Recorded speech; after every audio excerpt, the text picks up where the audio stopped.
Howdy, everyone. It's your host of the Sith Dominion podcast, Dr. Dana Martin. Wow, that intro doesn't roll off the way the other one did, does it? Let me try that again. Hold on. No, wait, bro. Just kidding. Hey, everyone. Welcome to the Sith Dominion podcast. I'm your host, Dr. Dana Martin. And with us tonight, we have Eris Corban, and we'll have two others joining as soon as they can find time from their busy schedule. Cam and Zane will be joining shortly. Andrew, I have no idea. I'm just kidding. He has his Bible study on Tuesday nights. And of course, we will not encroach into that space. So, yeah. How has your week been besides the little ER trip since last week? We're doing good. Kids are on spring break this week, so enjoying. But you're feeling better. Having them home. I'm feeling a lot better. Okay. We did have one child start crying because they want to go back to school already. Oh, and so man. we brought out the old homeschool books, and he did homeschool stuff for about 2.5 hours happily. Heck yeah. Encourage that, man. Mm-hmm. Yeah, lifelong learning. If you can make it a habit, like you're reading, you enjoy reading, you've always enjoyed reading. I would say that your mother and father at a very early age, we read to you, and then we sat and let you read to us. Mm-hmm. And we expressed how important that was, not just vocally, but we acted. And it made a difference in both you and Zane. Both of you love reading, and I hate it. So it is possible. You don't have to turn out like your folks. You can make changes and just take the good stuff from them. And I think it's wonderful. I think it's wonderful that he is so engaged with learning. So kudos to you and keeping learning exciting all those years, so that now that he's in school, he's still excited. Bless you. Don't do any more of that. You get one a show. Hey, no, I didn't have any chocolate, so we should only have. Hold on a second. What are you wearing? I know for a fact that is not yours. I know for a fact because someone on this show, not you, purchased that for someone not you. This 100% was in my closet, so it's mine for the day. Okay. So that was Tommy's Christmas gift from me and Charla. Was time to make the chimichangas. Oh, so he can't wear it to work. So no, because it implies. It's not. It is not CarMax regulated uniform. Oh man! So he has to wear the CarMax shirt. He has to wear, if he wears a jacket, it has to be the CarMax jacket. And so he can come home and go, "Woman, give me back my sweatshirt." Boom. Well, he does. He overheats, so it would only be like on a Friday or a Sunday, and it's not cold enough Friday or Sunday right now. So I'm aware. I heard a rumor that under said sweatshirt is some "Make Your Daddy Proud" Irish heritage rugby jersey. God, yes, Ireland. Let's go Ireland. Wrong side. Ireland jersey. Heck yeah! Happy St. Pat's to all you out there that partake, celebrate. I hope that you're safe. I don't see anyone viewing the show at this very second, which is fine. Go enjoy the festivities, enjoy friends and family and celebration. But when you catch up with us, watching us hungover will help cure your hangover after your St. Pat's day. What I like about St. Pat's is it's not it's an inherently Americanized holiday, right? Like it's not. It's a good day to go drinking, right? Like we celebrate these things here in the U.S., and I think it's just another excuse to celebrate. It's Irish Mardi Gras. Our ancestry, some of it leads through back to Ireland, Scotland, and so I'm in touch with some of that in my roots, and played some Celtic music for over 7 years with a band in Austin. Love everything about the Irish traditions, lore, their history, a lot of hurt and pain, but so much love through it all for countrymen and country. And it's just, I love it. I love Ireland.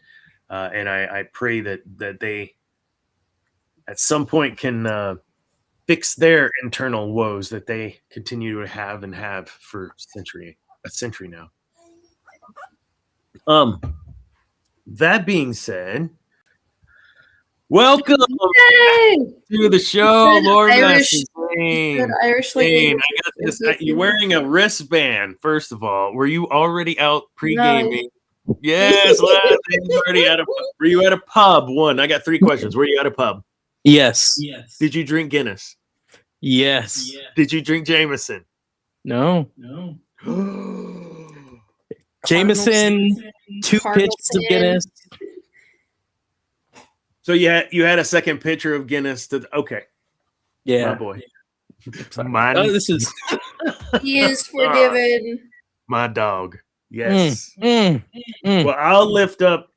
Is that what you're drinking now? Is Guinness? All right. Yes. I'll lift up the Jameson Black Barrel, baby. There we go. There we go. Yes, we got both of them. St. Pat's. I have water. I'll be the hydrated. You're hydrating for us. Hydrated. Oh my goodness. For you, because I can't drink. I thought this was a podcast about spearman rank.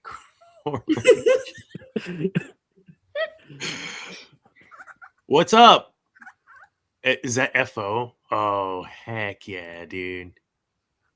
What's going on, man? We're killing it. We're killing it on what is it? SW Go? Is that how we say it? Yeah, Ollie, that's right. Good to see you, my friend. One of my guild mates in Star Wars Galaxy of Heroes. Yes, I have been playing it since day 0, and I love it. I've been in 3 guilds. No, I'm not. I don't care, dude. Dailies. I swear I'm the dailies champ. I'll be on a cruise in the toilet like this, trying to get some signal, because that's the only place I can find some signal. And yeah, man, I do my best, man. I try to help out my team. Good to see you, Ollie. Yeah, what else? I was about to say. Oh, so thank you guys for being here, because last week, I heard last week was solo Dana. And I think I'd say there's not enough whiskey in the world to get through that show. There was way too much whiskey for me during that show. It wasn't. It was Liquor 43. I had the Carajillos. And yeah, dude. Ariba. And then Ariba McIntyre. No. So I looked down and I had like 45 minutes that I had been talking, and I was like, I can't make this show an hour. Next thing I know, it's been 2 hours and I have to get off. But something amazing happened during that show. Not the monologue, although the monologue I thought was all right. We got our very first drum roll. Don't you have a drum roll or something? Do we have a drum roll? No, I mean on your soundboard or something. Goof Nugget, you don't have a.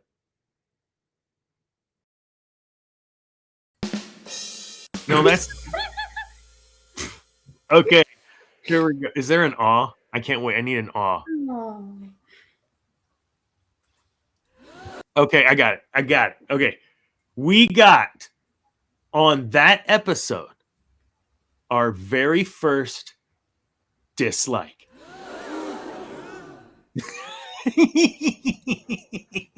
Yes, I was so nothing. I thought it was hilarious. I can't not say that wasn't one of our best episodes. But I appreciate whoever took the time to it was you, wasn't it, Zane? No. It was spooky. I really appreciate the honesty there. If we get dislikes on shows like and likes like that, yeah, bruh. Yeah. like that kind of stuff is important. We do look at, or I at least look at the stats and try to understand what we're doing right and what you guys are liking and not liking, and kind of making sure we're producing something we're listening to. So you have been busy too, Zane. Yes. Are you talking? Hello? I can't hear you now. There you go. You are. I don't understand. Too much is going on. I have been busy. Very busy. How many shows in the last 2 weeks? 2 weeks? Or 3 weeks since you were on the show. Oh. Yeah. Since I was on the show? Four One, shows? 2, 3, 4, 5. 5 shows? It was 2, then 1, then 2. Yeah, maybe. Because I either had 2 right before that show that I had with y'all, or 2 after. But yeah, anywhere from 3 to 5. Nice. Somewhere. One of those, I think I was. Yeah. Yeah. Awesome. Well, glad you're back. Go ahead.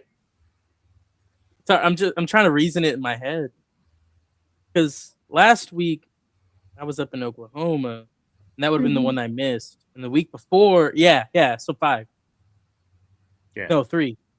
Yeah, 3.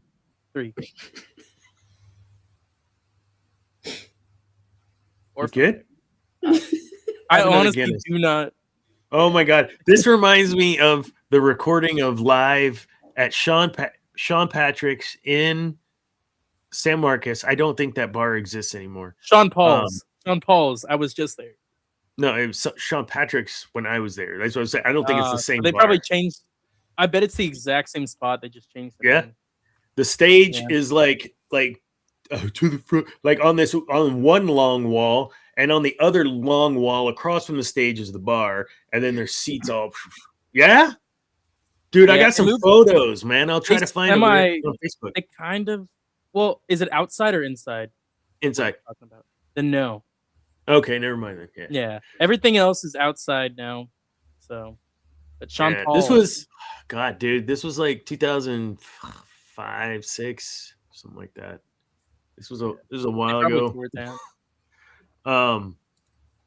But yeah, we played there and we recorded that entire. I think we did 3 sets, and oh joy, you would hear Sarah. Oh great, another pint for Dana, and then you'd hear because that was part of our open bar, whatever for my payment, and so just keep the Guinness going and drop me a shot of Jameson in the middle of one of those, and I'm sitting there starting to play the song from set list, and they would go, no, that's not the right song. What? Okay, wait, what song? This one. No. And then it's like another beer comes walking up, and that's when she says, "Oh joy, another pint for Dana." Sarah Dinan, she had to put up with a lot, but I loved playing that music. I loved being a part of that band. That was fantastic. You guys got to see me play a lot with that band, growing up in your formative years. I still have the children's album. Yeah, we did children's album. I think I found that, and I showed him that. He was like, "Oh, it's cool, man." Yeah, this song. I'm proud of that. I'm proud of that album for what it was. I mean, it was a kid's album. I'd never done anything like that, other than you guys and I putting together the Christmas album. That time where we recorded a couple Christmas songs. Mm-hmm. That was fun. I don't even remember that. I know you don't remember it. I remember it because I had to stand in your office, and I still don't like singing in front of people. So I did not enjoy it. We should do it again. No. We should. We have everything. I have access to a bass if y'all don't have it. I have a bass. Guitars. I got guitars. We got drums we can plug in. She's got. You don't have your set anymore with you though, right? Your electric kit, Madison? Everything is at Mom's. Yeah. Including even the your piano. marimba, everything? Everything's at Mom's. Ease of access, though. Well, I can still use her voice. She can still sing. Yeah. We can still do this. We can do that. We'll do that. Hey, if they make a trip down to Thanksgiving or Christmas, we could definitely find a time. Yeah, throw her in here. Yeah. Get her on guitar. Let's see what your fingers can do. Yeah. I won't touch guitar. My fingies is too sensitive. It's the Pick and Martins. All right. Oh, that was fun. Everyone else is like bailing out of the show. Like, what is this? Family hour. Like Partridge Family reunion right here. They're talking about Star Wars. Star Wars. Like, it doesn't make sense. Star Wars is a family film. Damn it. Just- Sorry. Damn it. Sorry. Just. I'm so good I clipped those. Okay. Tonight. Okay. Oh, news. So been talking about what we're gonna do for the show, and I think I've decided we starting on April 7th, that show, we're just gonna recap. We're gonna recap the episode from the previous day. I want us to, we have an opportunity that we collectively at the Sith Dominion podcast never get with the Disney shows, and that's the day after response and what is everybody feeling. We were always we were always a week behind because our show is on Tuesday, and generally, historically, Disney releases those shows on Tuesday. So, with it being released on Mondays, yes, that's what I'm saying. So, because it's going to be released on Mondays, we will be reviewing each episode of Maul Shadow Lord the very next day on this. Thank you. Yeah. And I can't wait. I cannot wait. We're going to get dinged and I don't care. Gonna get dinged and I don't care. Because we are going to watch this Maul Shadow Lord trailer and talk through it because, oh my God, did you guys see this trailer? It's gonna be one. 2 episodes And are you per as week. excited as Yeah, I? it's 2 episodes per week. 2 episodes per week. This is getting Nice. out of hand. Now there are 2 of them. No. I don't know. Let me see. Let me get this in theater mode. Hold up, y'all.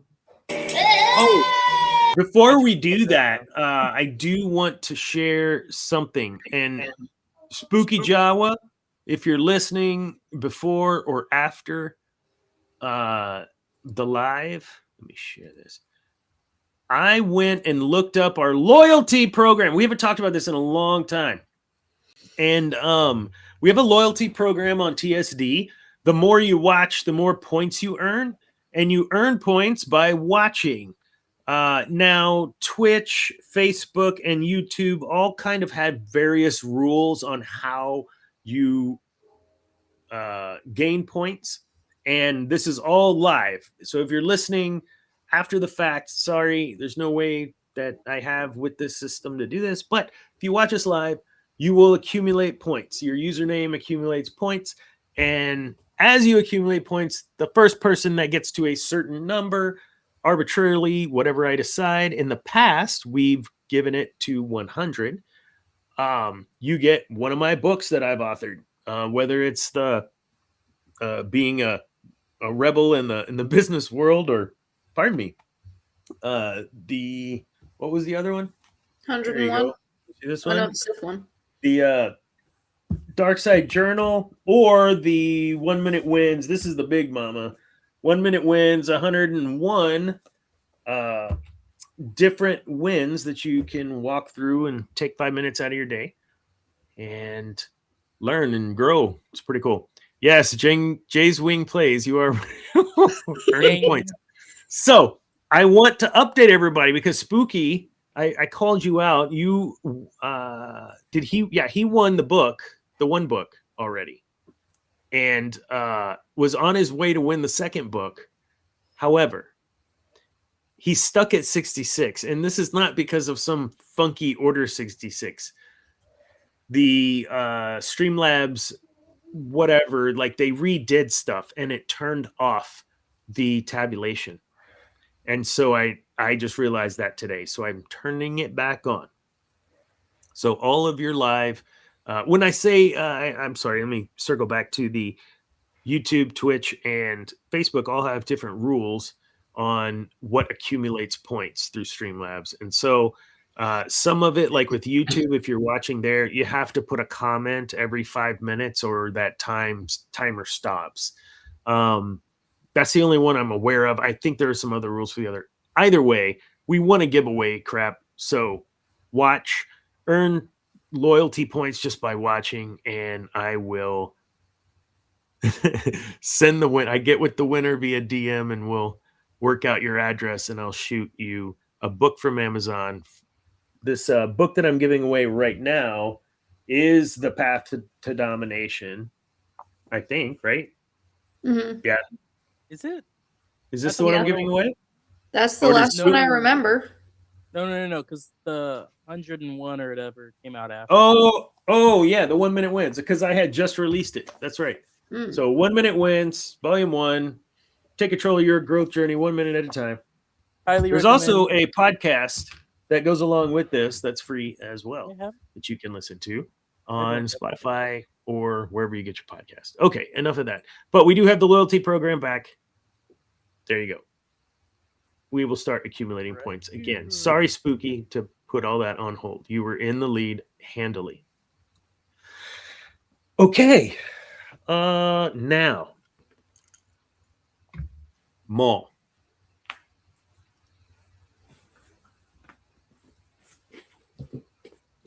You have seen this? Yes, both of you?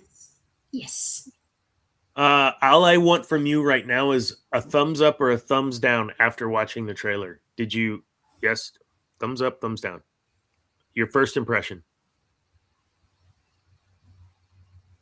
For real? Mm-hmm. Okay. Here we go. Let me share this on the screen. That's not what I want to share. I need to share this to have instead. Okay. Well, you can't even see. I'm wearing green, by the way. This is green. What? This is green. You can't see it. This is green. I'm wearing green. I've got a rugby shirt on. I'm exempt. Huh? I have no idea what happened. Okay, we're just gonna go. How do you make this full screen? The full screen button. Ooh. Our target is a syndicate leader. He is associated with several criminal organizations. And proficient with a laser sword.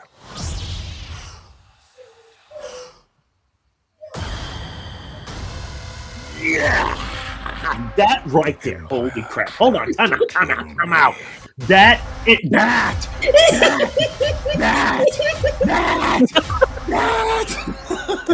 Oh my God. Whoa. Time out. Dude. You want to do it again? Look, listen. I'm done. We don't have to watch shit. I don't have to watch it anymore. I'm ready. Let's go. This right. That. I don't think I could do that again. I don't even know where it was. Holy crap.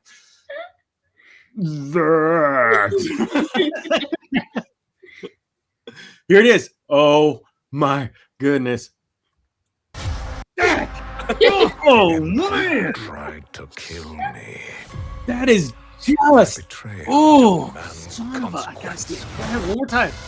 The Empire tried to kill There's something me. so Sithy about that. Their betrayal demands consequence. Oh man, I can't wait. Consequence Holy requires that's a weapon. Together. oh dark Destroy Talon. the Empire. A young dark surely that's what we have here, right? Yeah. Empire may be our common enemy, but Maul will never be our ally. Man. We need to find him. Whatever it takes. Do we know who that was? Escalating out of our hands. No. The Empire will want answers. He reminded me of The someone Empire from will lock this planet down. Rebels. Is that Mara? Where is Maul? Yep. I'm right here. Original Merrick. Hell yes! Yeah, before he got killed. Let us have our revenge.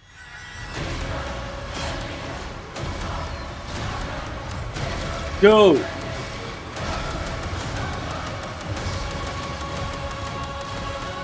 We're not gonna take out the whole empire. Watch me.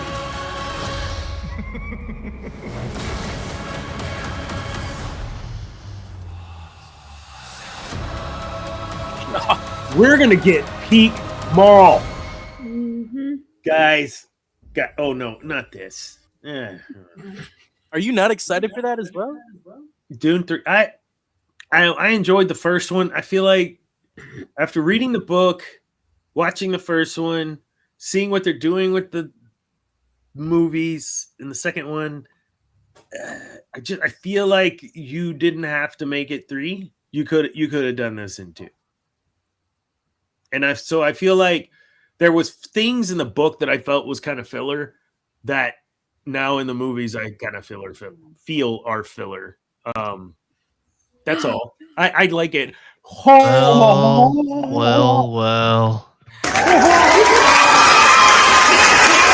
Like a sitcom.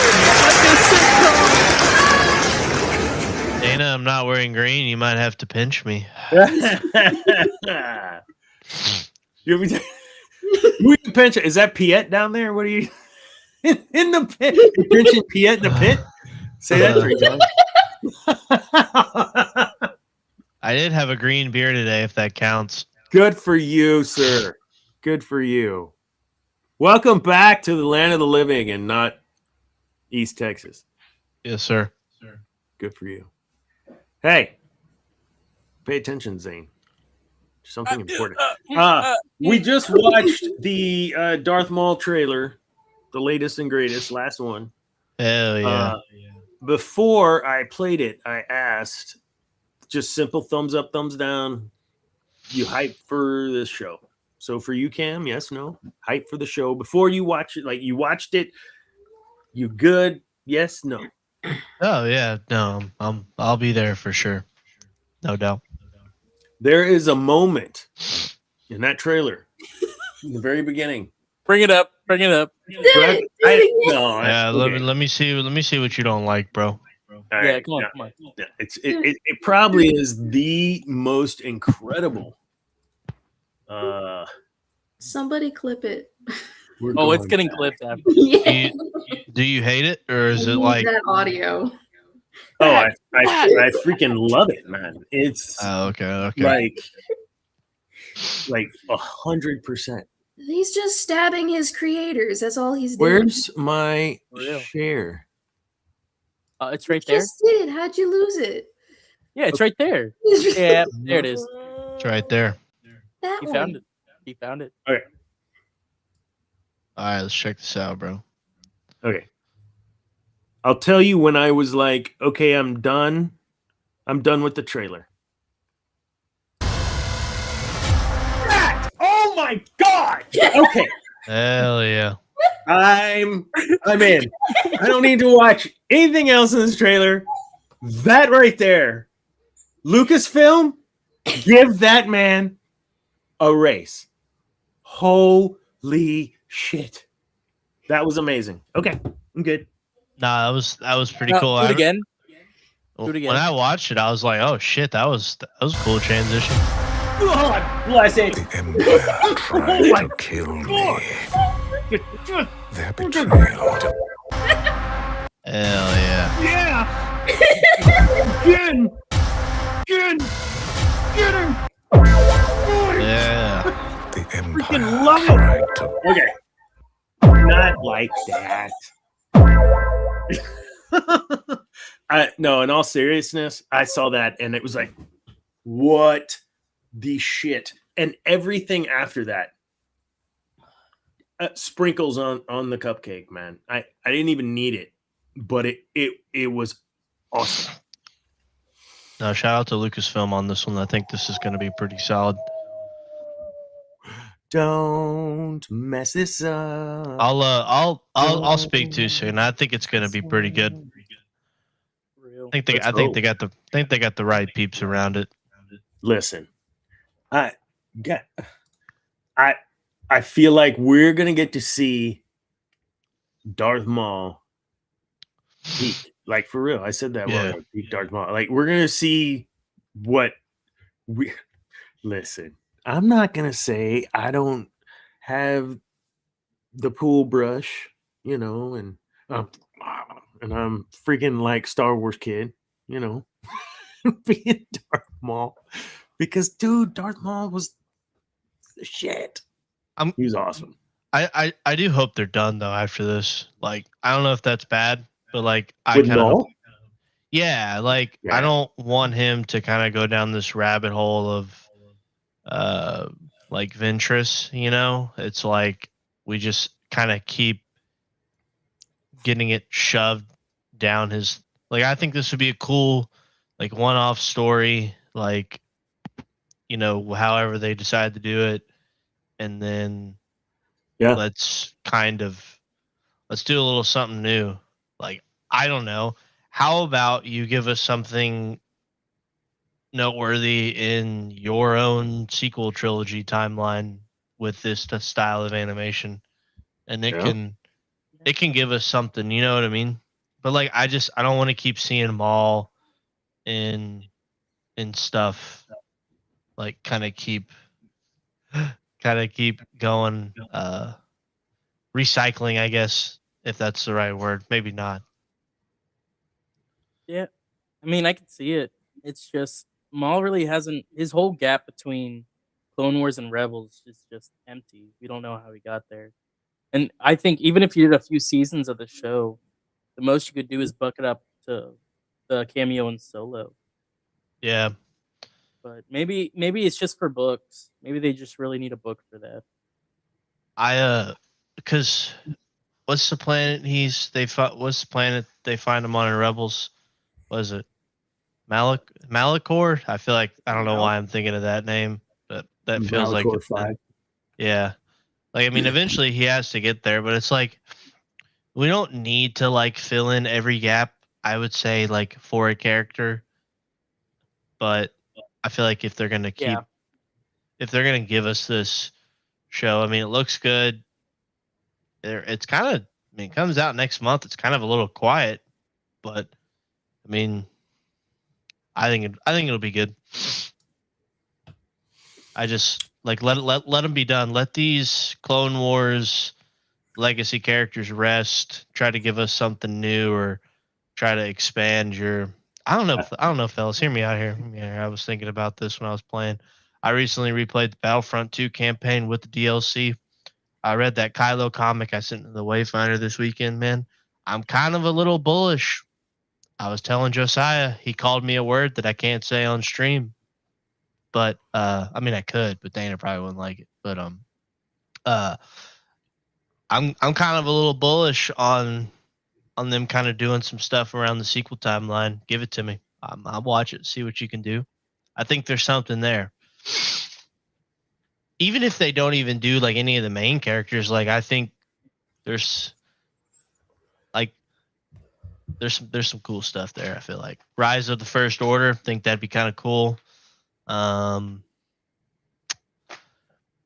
don't know. So I think if I can go back and touch on the Maul piece, with your thoughts, have it really quickly made me rethink more Maul is better. There are gaps in his story, that there are huge things that have occurred, and we know the end result. We just don't know what's happened in between. And we know his death, we know his birth, we know how he became Sith, we know all these things, but there is this one chunk, and we're going to get that one chunk. Once that's done, his arc is complete, and Let now it be done. I'm okay with that. This is how I felt as well. You brought up Ventress. I agree 100%. I was already done with Ventress, and I was fine with what they did with Ventress.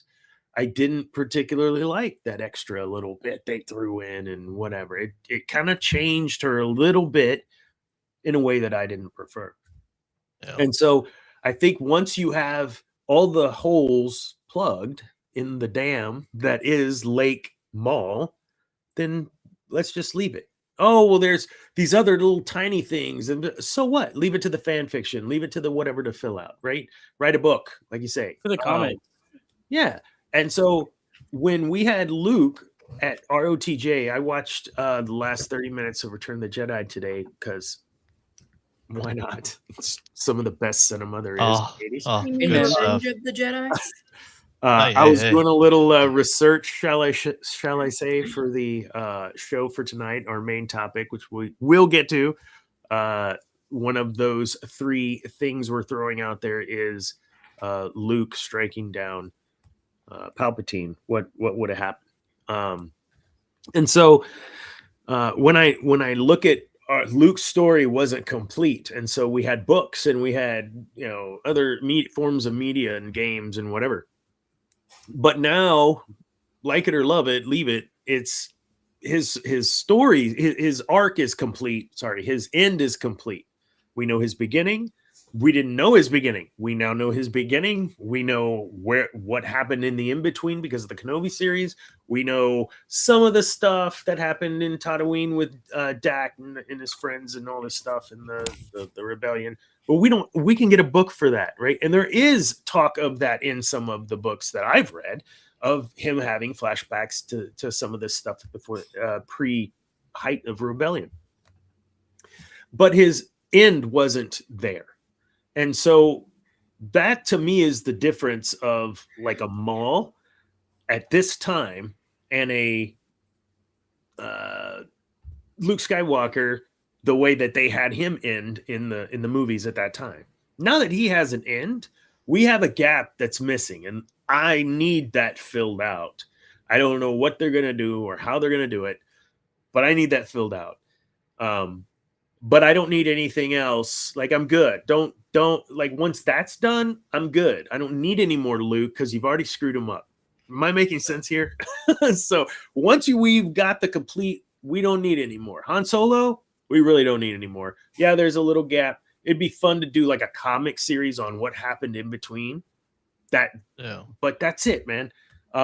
Let's not oversaturate. I'm totally with you. Sorry, I went off there, but you really got my mind going with that. Like, let's put that to rest. You just had to kick the hornet's nest. Way to go, Cam. I'll shut up and drink now. I think one of the things that was cool about when I was growing up as a kid with Star Wars was I had this such like headcanon-y idea of because I wasn't reading like the books over here in between when I was 8, 9, 10, whatever, when I just finished the prequels and all of that. So I was playing the games, right, that LucasArts had at the time. But I had this, and they gave us a little bit like of what Vader was doing in between 3 and 4, right?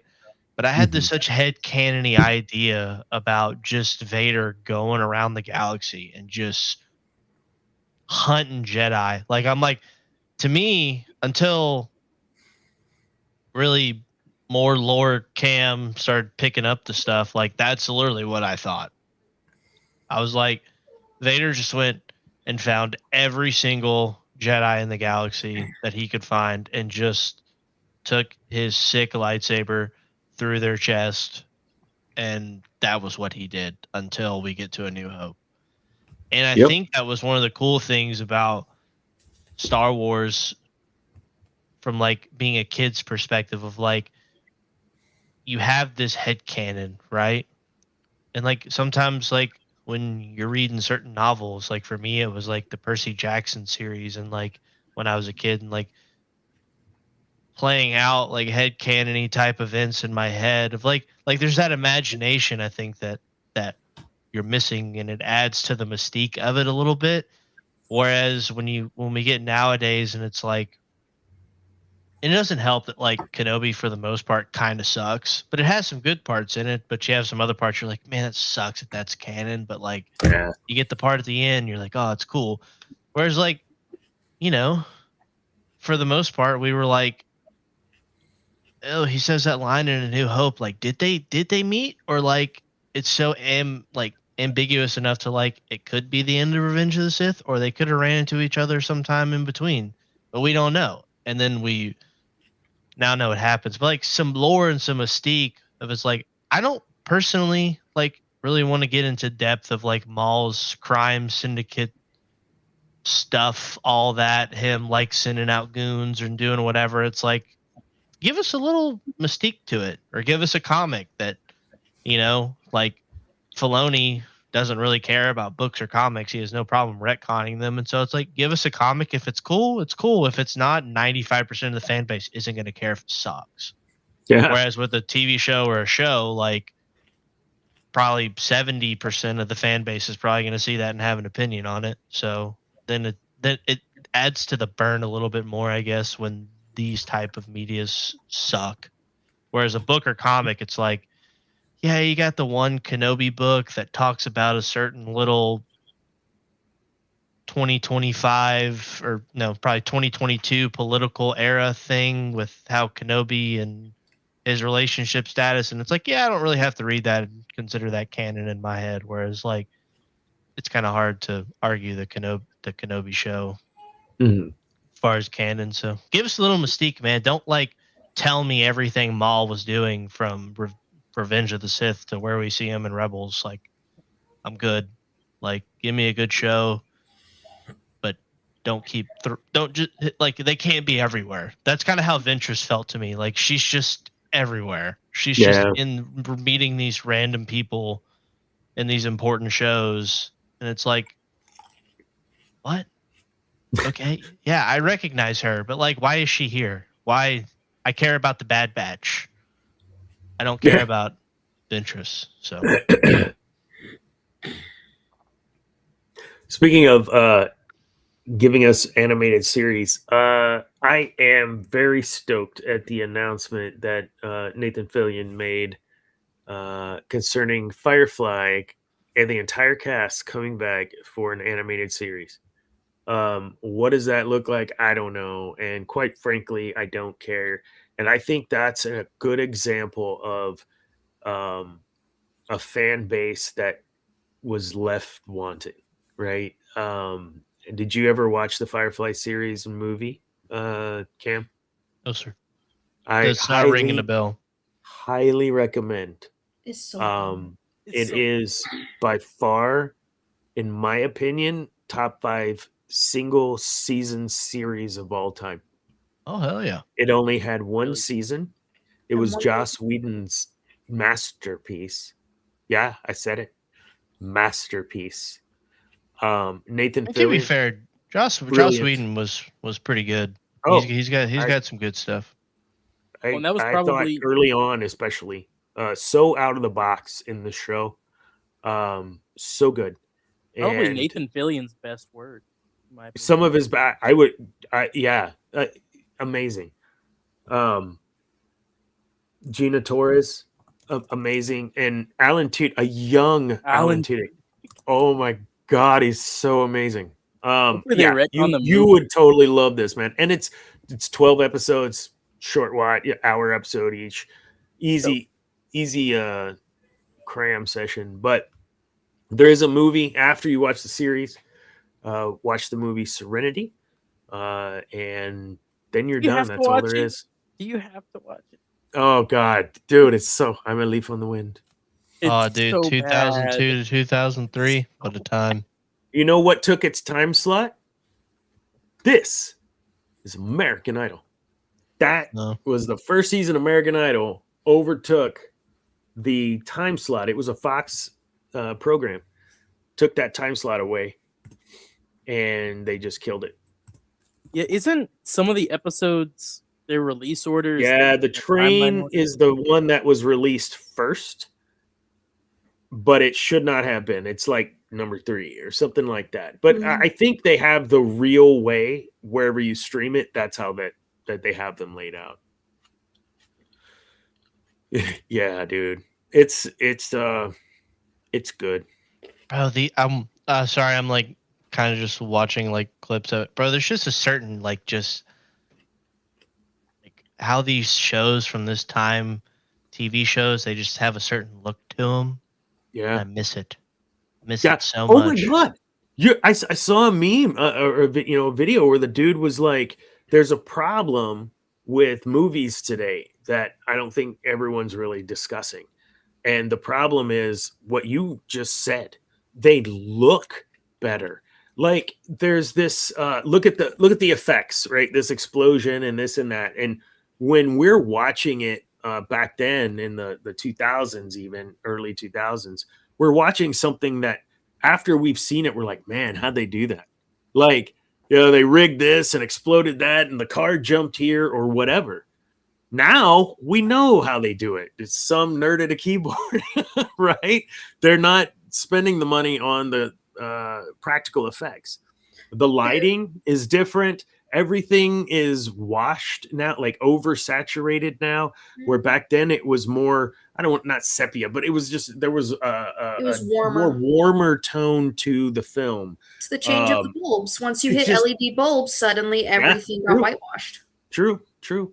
So I think a lot of that plays into it. I just saw a video about that, man. That's amazing. You just said that. And like, you're amazing, Cam. Thanks, bro. I appreciate you. You still haven't pinched me yet, but I'm sorry. I saw this clip. Here you go. Give him a pinch. Yeah, come on, man. Give me a pinch, man. Okay, let me get close. Come on, man. Ready? I'm not wearing green. I promise you, bro. I saw this clip of like CGI from like Pirates of the Caribbean movies, man, and I'm like, we just don't have shit that looks like that anymore. Like, to be frank, like the faces. Yeah, like we just don't have anything that looks like that anymore at all, and it's kind of sad because technology and advancement and things is so much better. But it's like the movie made almost 20 something plus years ago looks better than some effects from AI. Yeah, it's just like it looks so much better 20 years ago, and it's like, why can't we get any of that now? Like, it's so bad when you're like, now the Dune 3 trailer came out today. I did not have that thought during the Dune 3 trailer and any of the Dune movies, but there's outliers. But like when I was watching the Mando trailer, I'm like, I'm not trying to be nitpicky, but like this kind of looks like a CW show. You know? Yeah. Give me back my Transformers graphics. I know. Like, yeah, 2008 Transformers. We're not even talking Megan Fox. We're talking about the CGI. I'm always talking about the Megan Fox. I'm always down to talk some Megan Fox. This is part of the problem. Okay? Oh, no. You got to show it, though. Everyone knows who Tony Scott is. Mm-hmm. Yep. When I'm talking about movies that are engaging from a cinematography perspective, right? And I'm not a film guy. Like, I can't talk the lingo. I'm just saying, as a watcher, when I'm engaged, there's something that is borderline unrealistic and grandiose and, oh my God, this could be real in the way that it's portrayed on the screen. Not larger than life. And it's filmed also then in a way that looks real, as in not the CGI background. You can tell it's just filmed in a way that's very meticulous. And you get, when you look at these movies, you get that in every single solitary movie here. True Romance. If you haven't seen it, it's good. Man on Fire. God, wonderful. Man on Fire. Unstoppable. Spygate. Deja Vu. What a weird one, but a great one. Days of Thunder. Total trash. But it's a wonderfully filmed movie, and you feel like you're in the freaking race car. Is that Bruce Willis in The Last Boy Scout? 100%. Terrible movie, but it's gritty. It feels like it's New York. Like, I can't explain it. It's so good. Enemy of the State. Crimson Tide. Wonderful movie. They keep going. The Gray. Prometheus. Tony Scott directed Prometheus. Agent Orange. You look at these movies, The A and if Team. you've Oh, seen I remember any of that. them, there's something different about these movies than what you get anywhere else. And there's a reason why. It's the vision and the way that Tony Scott can put us in for real and feel. Everything was smoky in Days of Thunder. There was like smoke in the if you pay attention, if you've seen it, they're in the office and there's like smoke in the office, but he's presenting it in a way that's practical effects that give you the sense of heaviness in the air while it's just brilliant filmmaking. And quite frankly, and I wish Andrew was here, I don't think the collective goes that far anymore. Oh my god! Damn it! No, Sorry. and that's what's kind of disappointing about. Damn it! Sorry. Just the Kylo Ren movie. It's like you kind of have a pretty well respected director in Hollywood that like wants to come do Star Wars. Yeah. As a complete script. Everyone's like, man, this is kind of ballsy, and all you got to do is retcon one thing, and it's like wouldn't even be the craziest retcon they've done in Disney's entire ownership of Lucasfilm. And wouldn't the fans in general be behind that? Yeah, people would go see it. They're like, how is this guy alive? And then they go see it and it's sick, and you're like, honestly, I'm down. Like, it's not that serious anymore. Like when they killed the legends at Acquisition.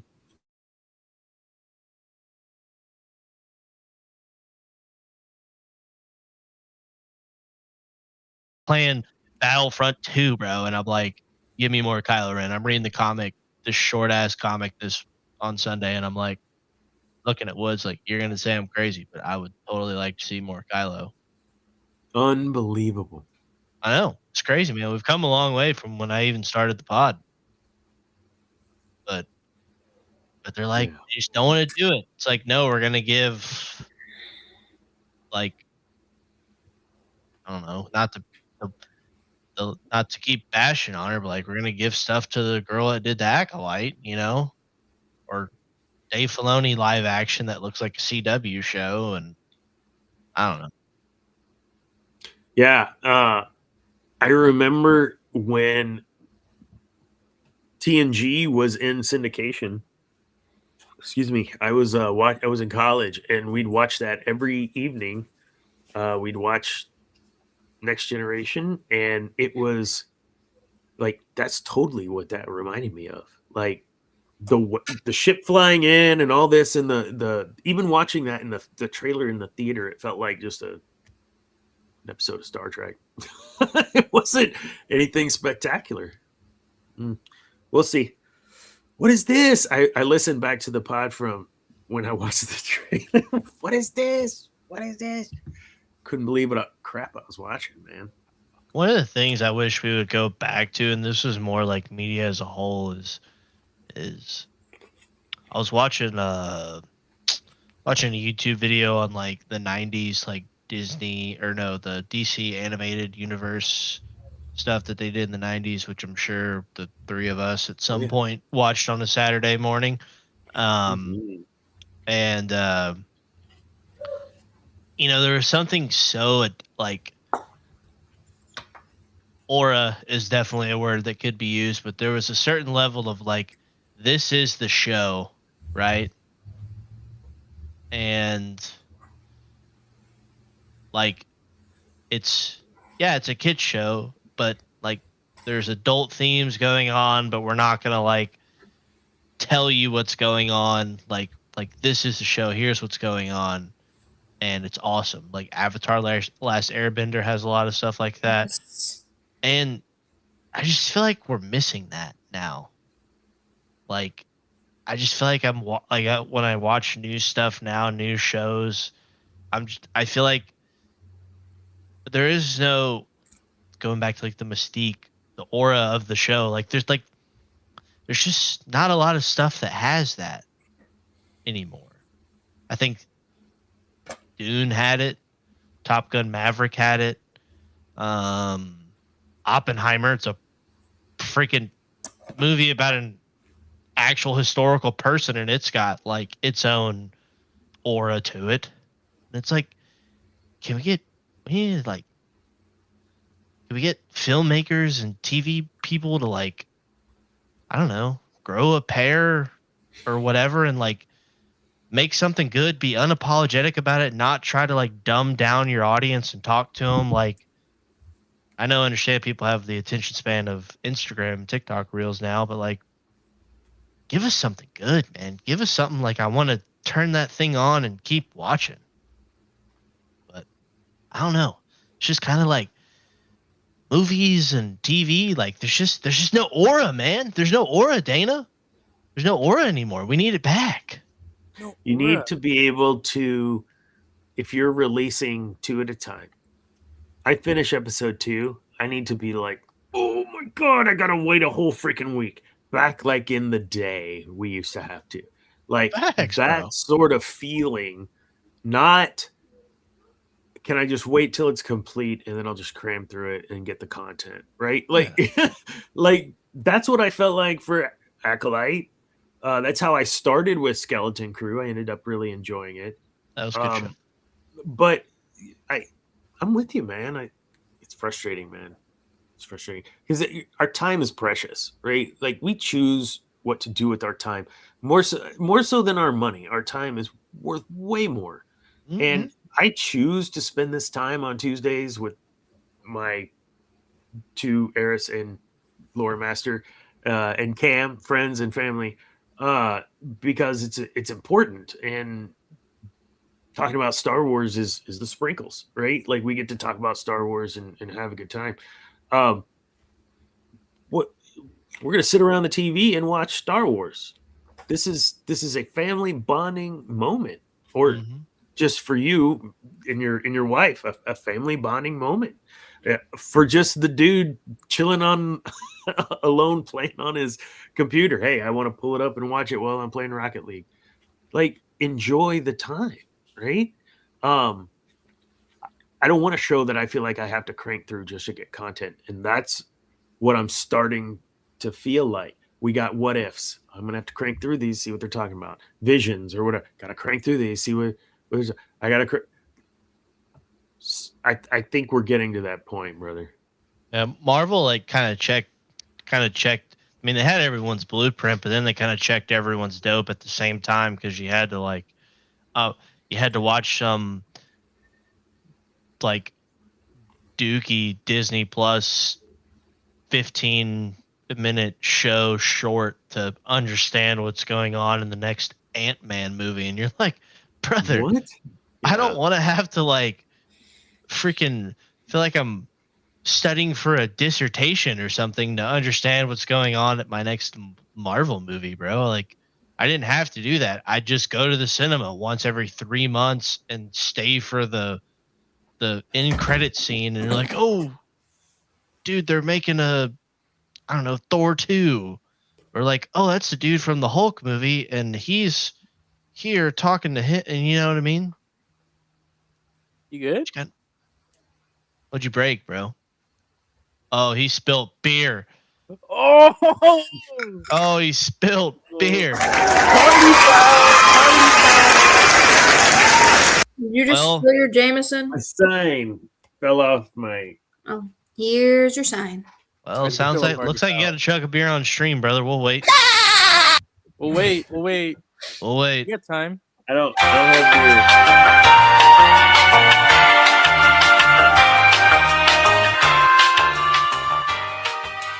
Chug it, bro. Shotgun that thing. All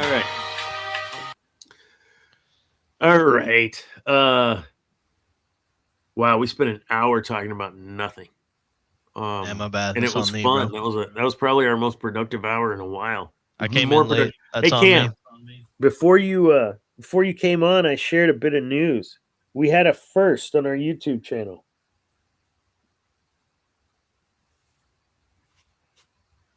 We had our very first on my episode last week where I was all alone. Yeah, it's on me too. Very first dislike. Who disliked it, bro? I don't know. I don't know, and I love it. I think it's fantastic because I dislike that show. I haven't even listened to it back yet. So. It was you. There is a monologue. I did a monologue, so enjoy that. I'm not gonna lie. I got home from Conroe, and I was like, I turned it on, and I'm like, shit, man, he's all by himself, bro. That's all of me. That's all of me, man. You're like, oh, sucks, man. Yeah. I've been my work schedule's changed, but I was like, man, I should have just, bro. I should have RKO'd my wife on the couch, knocked her No off, worries. and hopped on the stream. Got to be No there worries. for my guy. No worries. No. I was passed out in a hotel room.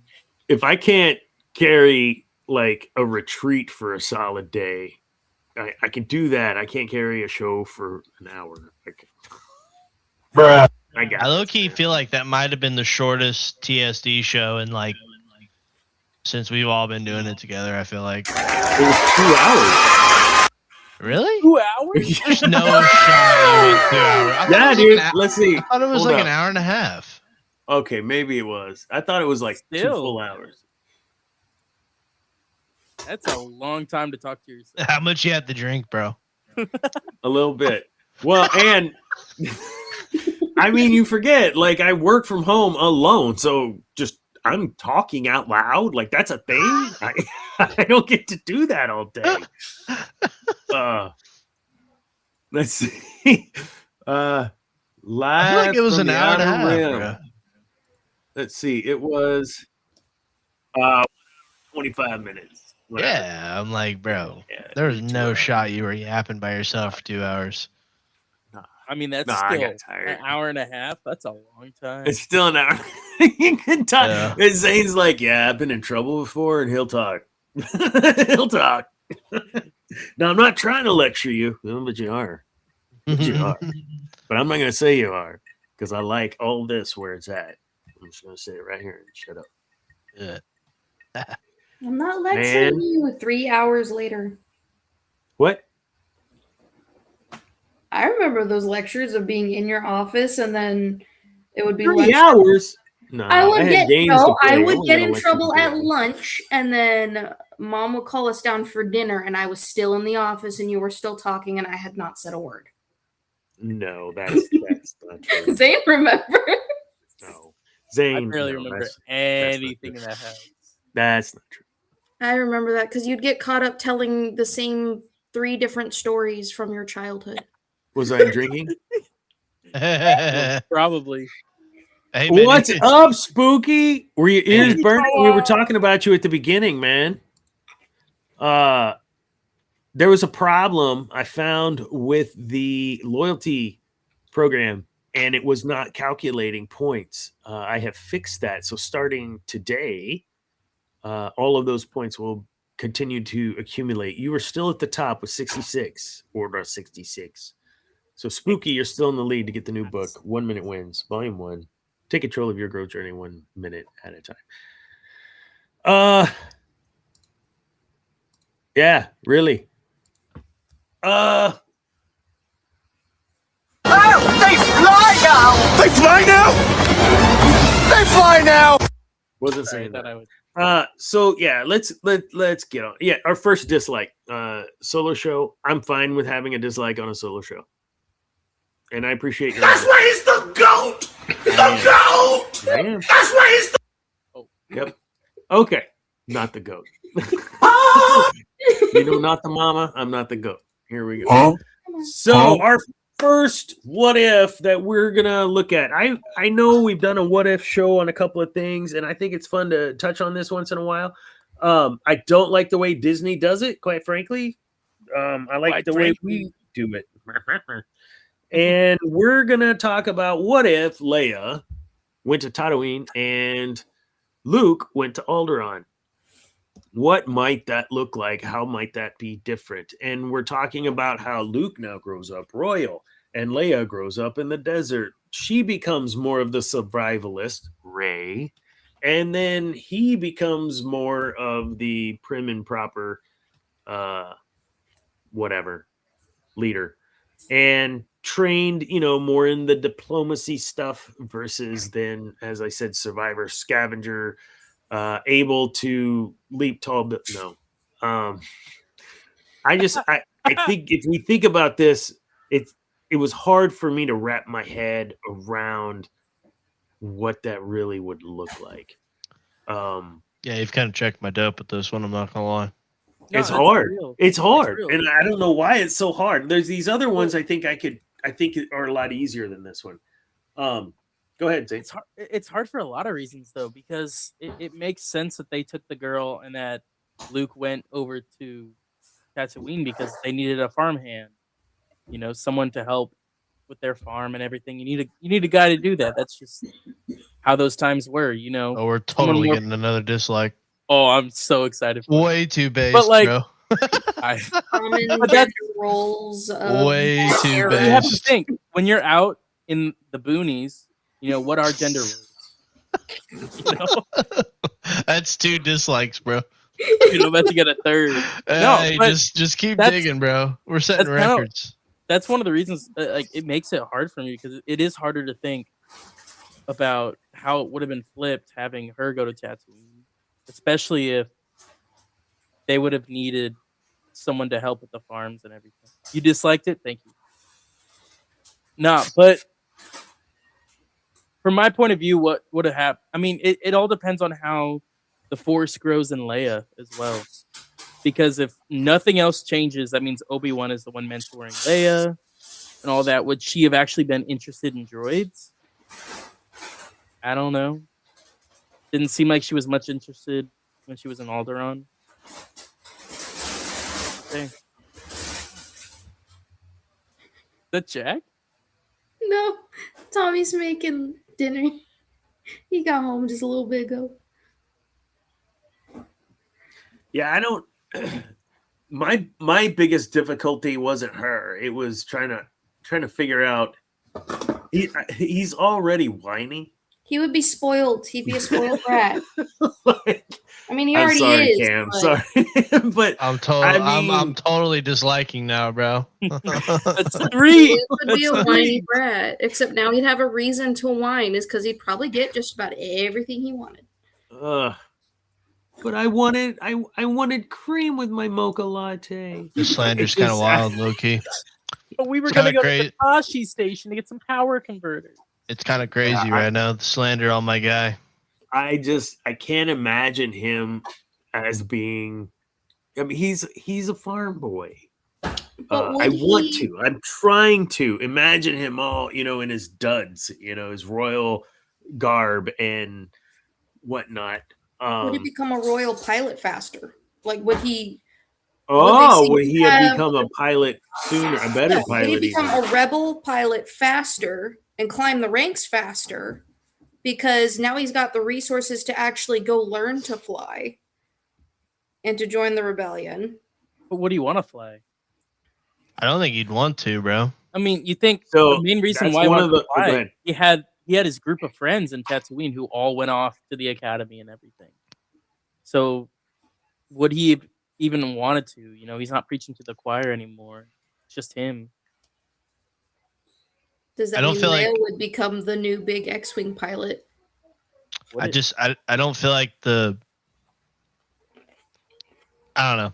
It's taking a lot for me to grasp my head around anyways, but I don't really think the personalities match for the whole switch, because I think like part of what Luke, part of his going back to the mystique of the galaxy, wanting to go out in the galaxy and see more, right? It was part of him growing up where he grew up. Like if he grows up on Alderaan as a diplomat, like he's going to probably see the galaxy from a different perspective, and there's not that same level of mystique, I guess, with that when you grow up with, you know. World at your fingertips versus complete isolation. Yeah. I think there's a lot in the writing of the original trilogy that aligns with what you're saying, Cam. If you look at what Leia is like very matter of fact. This is black and white. She is a politician. She talks in gray, but she knows and speaks to her, friend and close friends. This is the way it is. Luke is a dreamer, and would he still be a dreamer on Alderaan? It's the whole point of him becoming what he became was because he was a dreamer, and him being in Alderaan, maybe he doesn't have that in his scope. So when we try to do a what if and swap, in my mind I want to make him like Leia and make different. Leia like Luke on Tatooine, and it breaks me. It breaks my brain. It can't happen because they are so different. And I think that's exactly I agree. I think that's exactly what you're saying there. Yeah. There's too much of a like it would almost be hard to imagine Luke is so matter of fact, talking like a politician. Yeah. Like, I mean, you see it in it's really expanded on in Legends. Like him realizing that, like, yeah, like, I mean, my Jedi Order should, yeah, we can work with the Republic and these politicians, but like, we're just better. Like, we don't think the same. We don't have the same level of thought process and those type of things as these people. That's why these need to be separate. I don't need to be in the Senate, in these meetings and all this stuff. Like, I have what I'm meant to do, and I just I don't think we get the I don't think you get the selfless. Not saying Leia is selfish in a way, and not what I mean by this comment. I don't think you get the selfless, would put his life on the line for his friends and his family and the galaxy if he grows up on Alderaan. Yeah. Yeah. If you look to the conversation in Return of the Jedi that those two are having, I think that plays into what you're saying. He still believes in his father, and she doesn't. Yeah. And you put him in the throne room. Oh, I'm sorry, you put her in the throne room. Now you have a different outcome, I think, than what we have. Because she didn't believe. Would she have maybe believed as she'd been on top? No, like what you're saying, it's inherent within her. Like, okay, and she's the one. Good writing to keep consistency. I'm afraid there's no more light left in our sun. She says about Kylo Ren. So that's consistent. She is okay. Cut bait. We're done. Han, whatever happened. Cut bait. We're done. However that happened. So putting her on the command room in the Emperor's throne room on the Death Star. Fast forward through everything. She's the one there then, because Obi-Wan watched over her. Does she make the same decision that Luke does? Yeah, I can't imagine, dude. I can't. Zane, you're like, I don't know. Cam's like, no way. She freaking cut them all down, dude. And even if it meant dangling her toe into the dark side,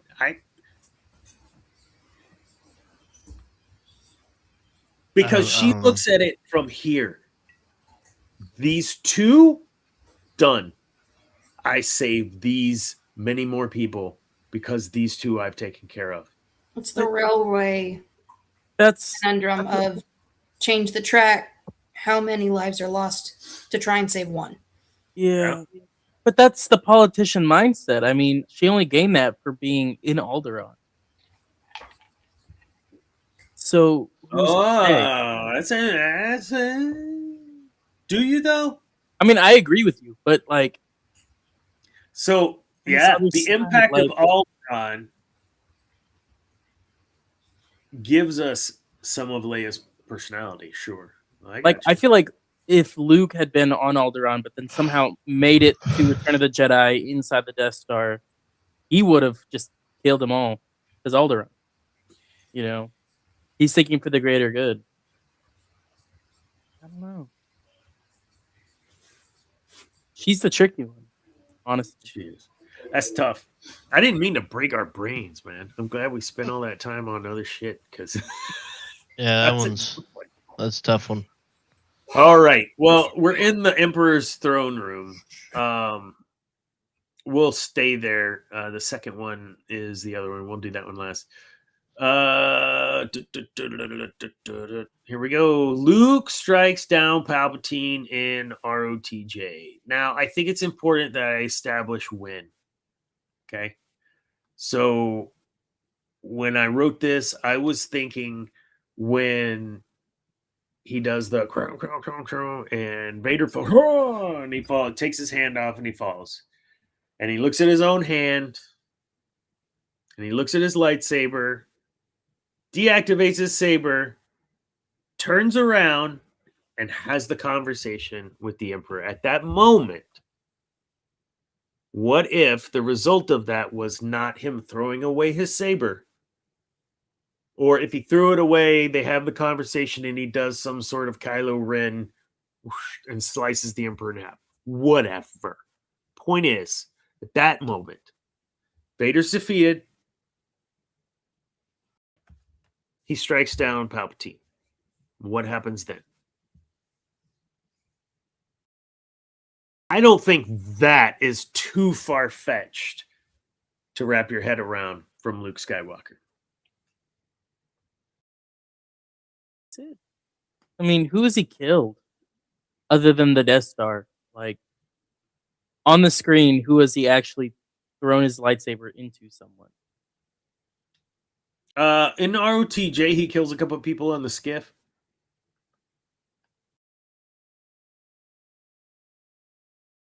Blasts some stormtroopers. Damn, that's a good point. Are you telling me he wouldn't? So what happens, though, is my point. Like, what if he takes out the Emperor? What happens then? What does he do? Does everything proceed as normal? Does he just drag his father?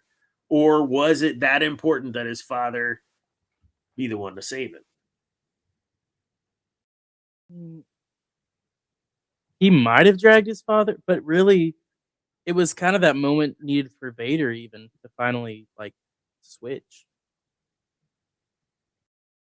Like, that was truly the moment when we had Anakin back again. Was when he threw him over. So you think if he kills Palpatine, we don't get redemption for Vader? I think so. I mean, I honestly think. I mean, obviously Vader isn't going to be as harsh anymore, but I think it's either Vader or like high key Anakin, like just over the top, not loving father, but just another dude.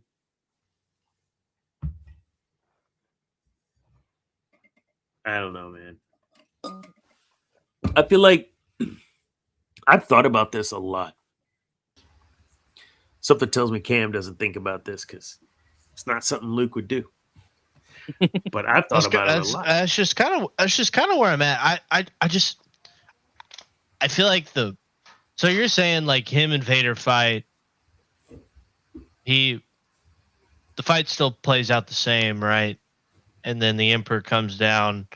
Luke's like, yes, I'll join you. Then he kills him, right? Basically, kind of. See, I just don't think if he's going to kill him, that's when he kills him.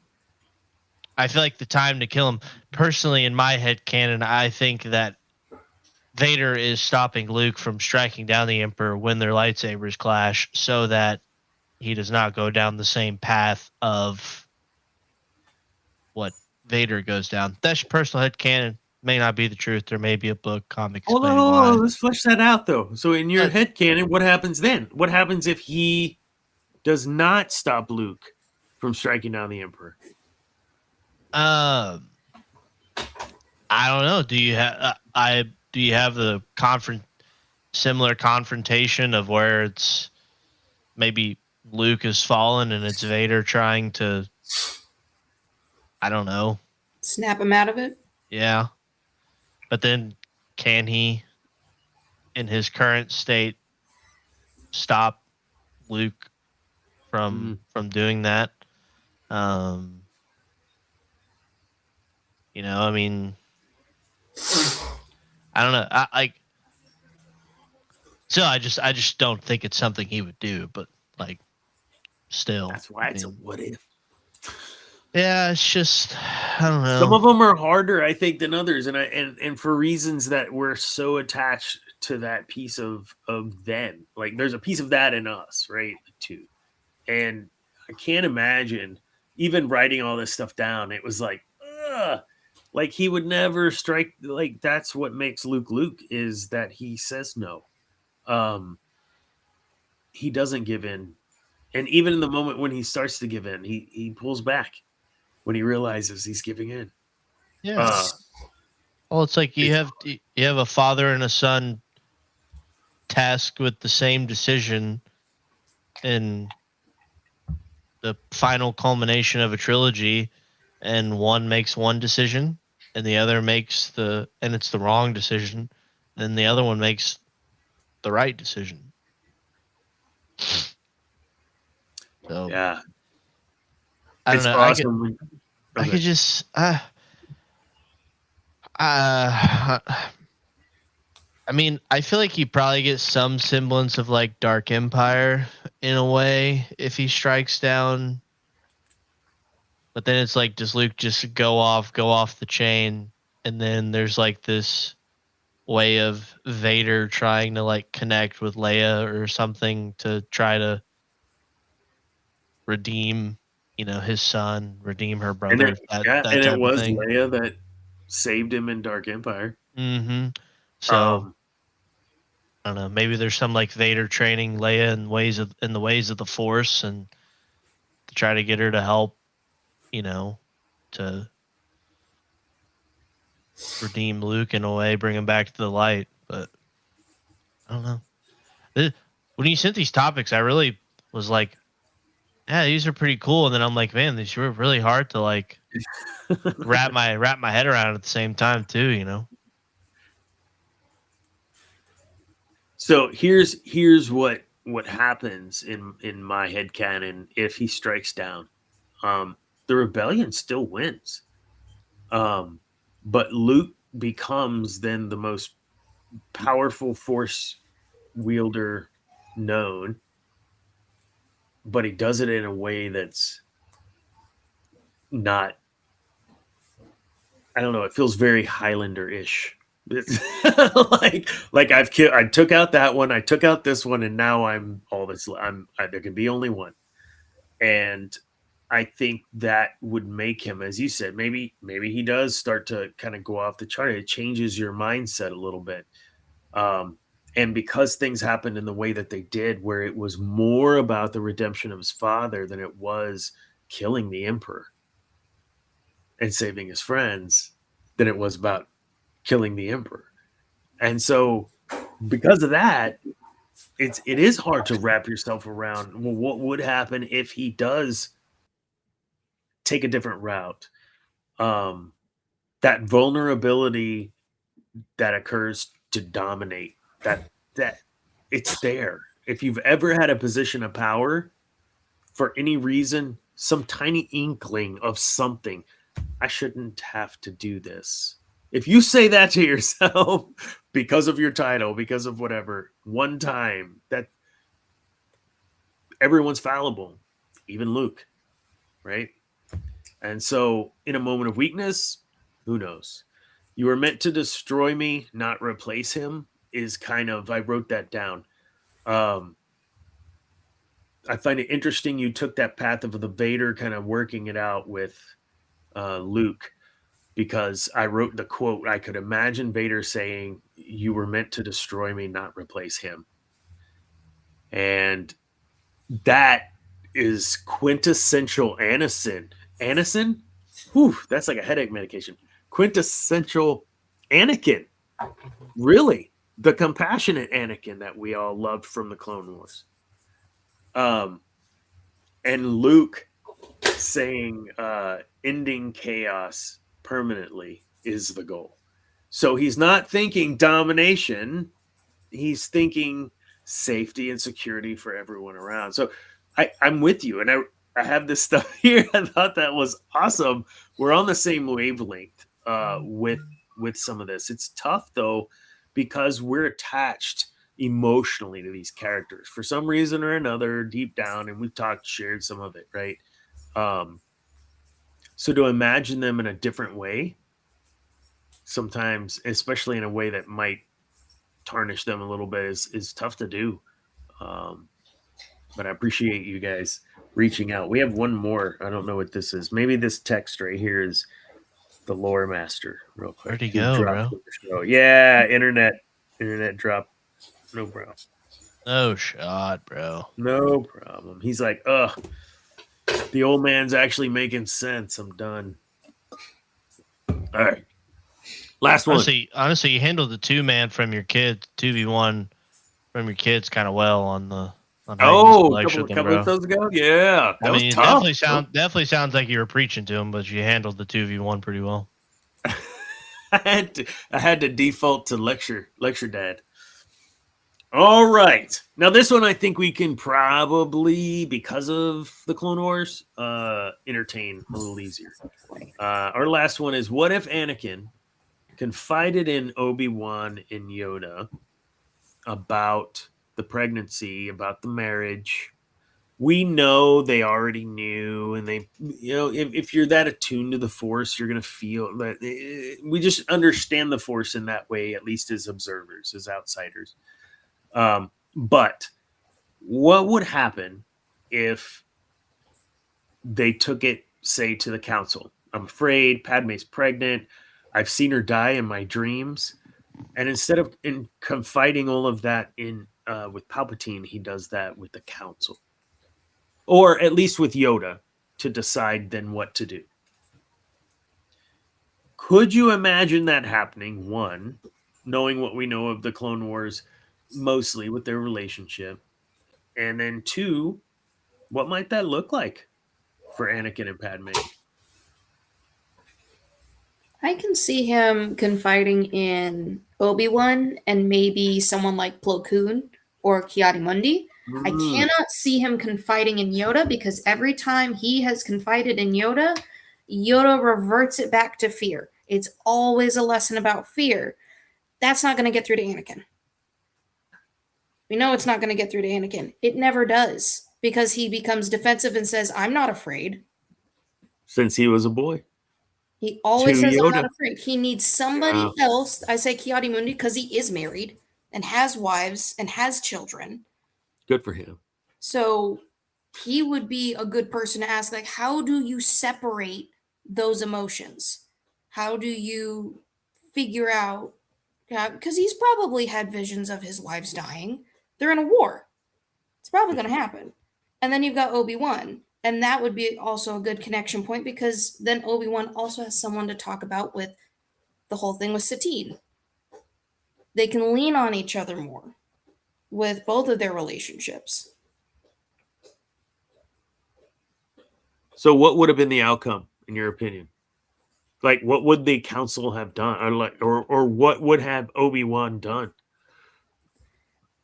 Well, would he have confided in Yoda, perhaps? I don't know if, because Obi-Wan didn't confide about Satine to Yoda. I think that may have become their quote-unquote little secret-ish. But they would have been able to lean on each other and work through it together. Have somebody that knows what the other is going through, so they don't feel so alone in what all's happening. So you think things then, it just ends with Obi-Wan and things pretty much play out the way that they played out? Or does anything change? I think if, like, especially confiding in the council on, hey, I'm having repeated visions, the same vision of her dying over and over again in childbirth. That's not normal. Even wartime, that's not normal. So if you're having vivid dreams of somebody dying over and over again, that could be considered, okay, hang on. Is someone messing with your head? do we 'Cause take this a step further and say why would, and maybe it's my disconnection or disassociation with the prequels. Why would Anakin not?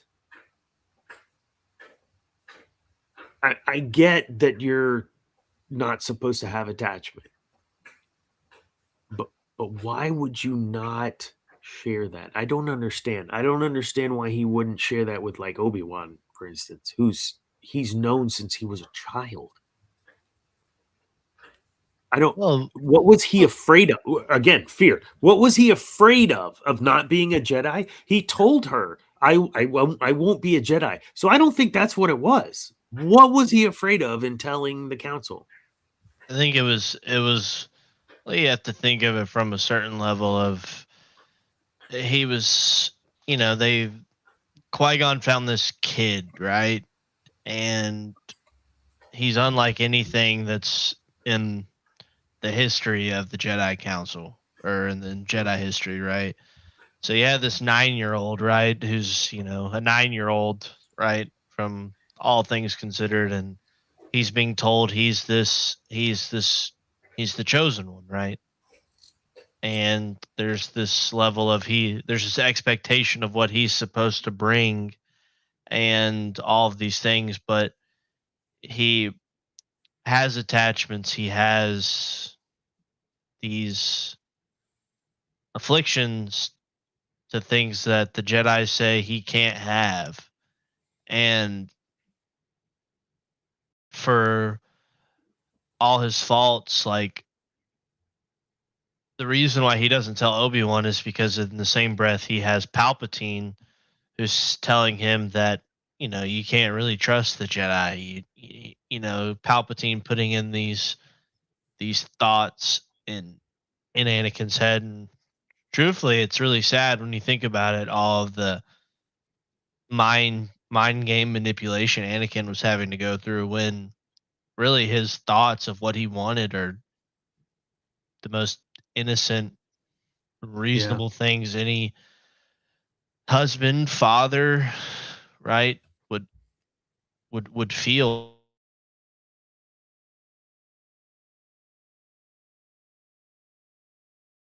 There's probably a way that he could have got to a point where he could talk to Obi-Wan about it, but all he had to do was wait. All he had to do was sit in the Jedi chambers and wait. Yep. And he couldn't do that because he can't not He when got he didn't. ADHD. Well, not even that. It's like he waited too long to go save his mom, right? And he's feeling these thoughts of like, if Mace Windu kills this man, I'm not going to be able to save my wife, not realizing that the opposite is true. Like she's dying because you're not there anymore, right? And so it's it's loaded, right? And I almost think to a certain extent Obi-Wan doesn't, I get what he says in the Clone Wars, but like still it's like, to me I don't even know if he really acknowledges that moment of like it happened, but like I'm still Jedi master, right? Like I still have what I need to do, I don't think in that moment he said what he said, and it might have been true, but still at the end of the day, like, does he go through with it? I don't know. He's saying this because his lover is dying in his arms, right? He's going through all you can, but it's like, if you really wanted to leave, could have left. So I don't know. Yeah, you blew my mind with something you said there about his mom. So he's special. We all agree, right? I mean, Anakin, highest midichlorian count, but whatever. He was special, and because he was special, um, from my professional perspective, not being a professional Jedi, but Dr. Dana Martin, um, every single solitary person cannot be treated the same. The Jedi Order prided themselves and stated that this is how we train Jedi. This is how we train Jedi. And you conformed to that, and I understand why conformity was essential and necessary. um and I have no problem with it until the potential fulfiller of said prophecy comes along, which is greater on the spectrum than you've ever seen ever in the history of the Jedi. And you want to cram him into this tiny box. He comes to Yoda to tell him, I've had these visions. Yoda knows and senses something. He knows with his mom and all of this. How about this? How about when they come to you as a leader, you take a second and you listen to them.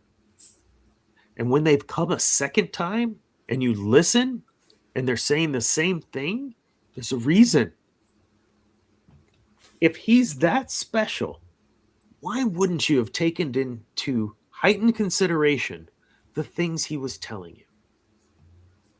Ultimately, a huge failure. This isn't that show. Ultimately, a huge failure on the part of the Jedi once more. I never even thought about that until you said what you said a while ago. That even his training was just like every other Jedi, and it shouldn't have been. So, if he already is so accelerated, maybe he's really having real visions of the future, Yoda, and not just some BS, I'm afraid vision. And take that under consideration. They didn't. Oh my Yeah, God, well, they pissed me off. Yeah, well, that's where you know Yoda and Obi-Wan and the Jedi Order have nobody to blame for their downfall other than themselves. I mean, obviously, the Yeah. Palpatine manipulation is. But even in our what if scenario, there was Yeah. opportunity for them to really hear what Anakin was saying. Like Anakin tries to do the right things. Like Yes. and I mean he did what he was supposed to do, and there's, it it it's a shame because we all watched the same movie and we're like, bro, we're like, Yoda, please ask him one more. Ask him a different question. Get something out of him. He's trying to be open with you. And then we're like, no, bro, please don't just stay in the council chambers. Just wait for them to get back. Don't go, and Did a good job. Let's lecture you, and we're gonna let you know you're probably gonna get a lecture when you get back. And he's not gonna want to stay. yeah, and especially when he has he has two sides of the coin. He has the coin of you're special, but you have to follow what we, teach to reach your, special final boss form, right? Or and he has the other side of the coin where this person, right, is telling him all the things he wants to hear, right? And it's like, no, you're special. Like, you're more than just a Jedi, right? You're the chosen one, right? You're going to bring balance, as they say. You're going to be the strongest Jedi of all. And, he's, I mean, just being emotionally, like, tugged in different directions, and then, you know, the the death of Qui-Gon, the death of his mother. Like, I mean, the death of his mother is really just the kind of kicker. You know, that's what gets him so tweaked out about the whole Padme dreams and visions and all of that. And he's like, I can't let that happen again. Like, I'm supposed to be the guy in his head, right? Like, I should be able to stop these things. Like, I should be able to, and when he isn't, that's when we get, you know, stuff that happens. You saw The Matrix, right? Mm-hmm. Yeah. So when Cypher says, "Did he tell you?" and referencing Morpheus telling Neo that he was the one, and he goes, "Yeah," and it's like, "Geez, what a head case! Like, how can you? Like, why would you tell him that he's so special? Why would you do this?" And what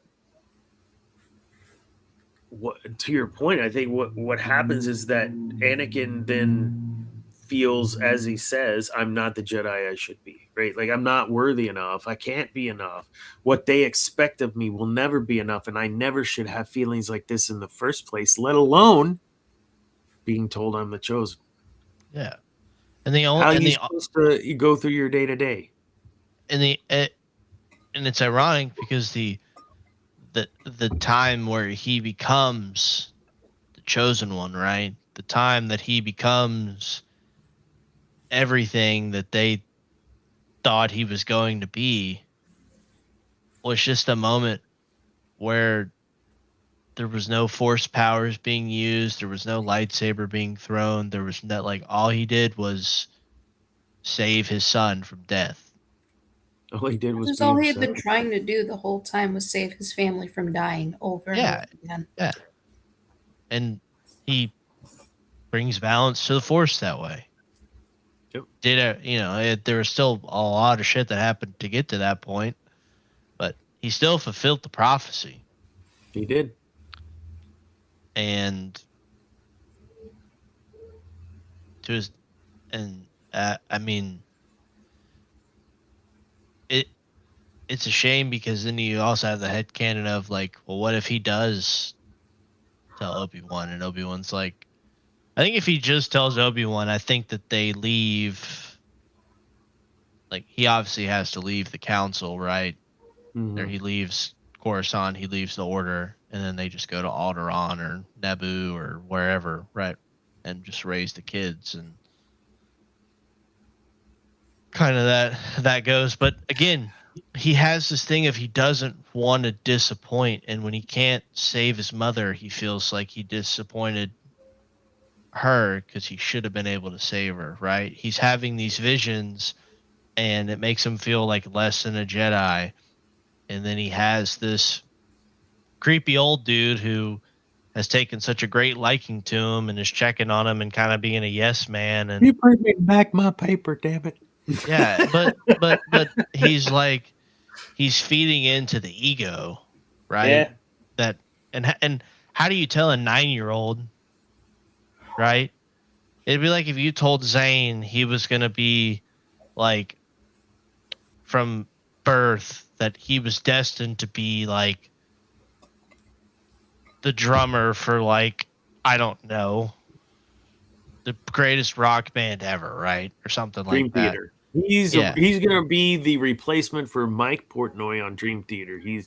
Yes, 100%. Yeah, and then he has a bad show, right? Or, gets criticism, and then, God forbid, he doesn't make it, right? I mean, we see it all the time in youth sports, right? Like, your neighbor has the best 8-year-old pitcher in the country, right? Yeah. And he's gonna make it to the majors and stuff, and then you're feeding these egos and these kids, and you're setting the freaking bar for a child so high, and it's like, Let him go eat mud pies, damn it. yeah, You're setting them up for stomach ulcers. Yeah, not success. I mean, the Jedi Order set him up for failure from the get go. 100%. Because if Qui-Gon was alive, the Jedi Council wouldn't have allowed him to be in there, and Qui-Gon would have said, "Okay, well, me and him are gonna go travel the galaxy, and I'm gonna Deuces. yeah." And Yeah, and they would have went, wait, no, wait. yeah, Wait. But- I don't know. No, you're I right, think- dude. They would I have just- stopped that. They wouldn't have let him leave. I think if he tells Obi-Wan, there's probably a vulnerability point to Obi-Wan to want to do the best to help him out and all those things. But then again, does Anakin take it, right? Because it's coming from Obi-Wan, you know? Yeah. I think the council, if we get it to the council, and that was kind of my ultimate goal with that question. So Get chalk. it to the council. What happens? So And chalk. two things happen. What'd you say? It's chalked, bro. It's what? It's chalked. Like, it doesn't go well. You don't You think bring so? No. Okay, so the good would be let's take a look at this and maybe make a concession. He is the one. If he's not the one, then he's not the one. Whatever. But maybe we begin to evolve emotionally a little bit as Jedi than we have over the last, or at least been portrayed, because we know they've had relationships and attachment. The Order, though, maybe survives because the plan of Palpatine is fractured. He has no one outside of Old Man Dooku at this point. Or Cam thinks the council doubles down and is like, nope. And Anakin feels judged, feels betrayed once more by the council, and turns away, but now with a much deeper resentment, which could speed the process of Vader. So those were the two kind of angles I took on what would happen if it hit to the council, good or bad. I personally believe it would go bad because of, like you said, the egos. It's very evident Mace is very full of himself. Yoda, you get complacent after 900 years. Just saying. What do you Everything guys is about think? fear, 'cause that's Council, the do they only- double down or they figure out a way? I think in that case they would double down because they have, as we have seen from both the animated series and the regular films, they always seem to be looking for an excuse to put another leash on him. Yeah. They don't care that he's the chosen one. I think we have the benefit, though, of we know what happens if Anakin is unleashed to the dark side. Like, we know what's going to happen. And so if the Jedi adapt, we know that's the only way that they actually can survive. But I'm with you. I don't believe they make that decision based on historical evidence in the shows. Cam, what do you think? Do they double down or do they accept it? I think they double down. I think it just goes poorly. That sucks for Anakin, man. I've got Ultimately, he was used as a tool and a pawn. He's more like a knight. Never a master. Okay. I've got a what if for you, a real quick one. Okay, real quick. We're running out of time. What if Obi-Wan had actually listened to Dooku in Attack of the Clones? Not a chance. Dooku warned him. 100% said, y'all have been infiltrated. I'm going to lay it all out for you right now. What if Obi-Wan had actually listened to him? I think Qui-Gon would have listened before Dooku. I mean, before Obi-Wan. I can't imagine Obi-Wan. If he listened, then I think they two at that point would have both died. I think Dooku was already older and frail, and that was intentional by Sidious, so that he could control him a little better. And we already know that Obi-Wan was not the best saber fight. He was good, but he wasn't he wasn't Dooku. Dooku was a pugilist, man. That dude was a fighter. I was just curious on your thoughts on, well, what if Obi-Wan had actually listened and started digging like he did with Camino on trying I to see figure what out, you're saying then. Okay. would Palpatine have actually been found out much sooner? Because Obi-Wan goes off and does his little side quests and doesn't tell anybody about them. But because he's a master, he's not going to get in trouble. If he's a master by the time he goes to investigate, they're not going to look into it. He's a master. He's doing whatever. And Obi-Wan had the trust of the council. Mm-hmm. He would confide in Obi-Wan first, or in Yoda first. And Yoda would tell him, okay, go do your research, like he did with Camino. Yeah. Find out. Because Yoda trusts him. Yep. He doesn't give the same fear speech over and over again to Obi-Wan. I can see that. All right, folks. Thank you guys. This was fun. We spent an hour on not the topics, but that was super fun the first hour. Second hour, equally fun, but for a different reason. It was tough. This was tough. I'll be honest. Writing all this down took a while. I think it was important to look at that because it adds more depth to understanding the character when you try to look at it from a perspective that perhaps they would not have walked and try to figure out why they would walk that path. The most difficult for us, I think we would all agree, is trying to swap out Luke and Leia, putting Luke on Alderaan and Leia on Tatooine. It was so hard to try to imagine what that might look like, envision what that might look like. Definitely probably would have looked a little different in the throne room. So thanks, guys. Anything else? Any last comments before we go through the whole wrap up? We good? Cool. This was fun. Appreciate it. And thanks for not leaving me alone. Maybe we won't get a dislike tonight. Yes, sir. Next week, don't know what the topic is, but we'll have one. And then is it the following week? Or is it still 2 weeks away? I'm checking right now. 1, 2, 3. 3 weeks away. So you got to come up with 2. I got to come up with 2 shows. It's okay. It's easy. We'll just watch the trailer again for one show and just gush about the trailer. Yeah, we just gush about the trailer. Just that one part. Just that. There you go. Saber the one part. Before the episodes. I need to put a disclaimer at the beginning because I think I was very loud the first time I said it. Right? Yeah. You rose in volume.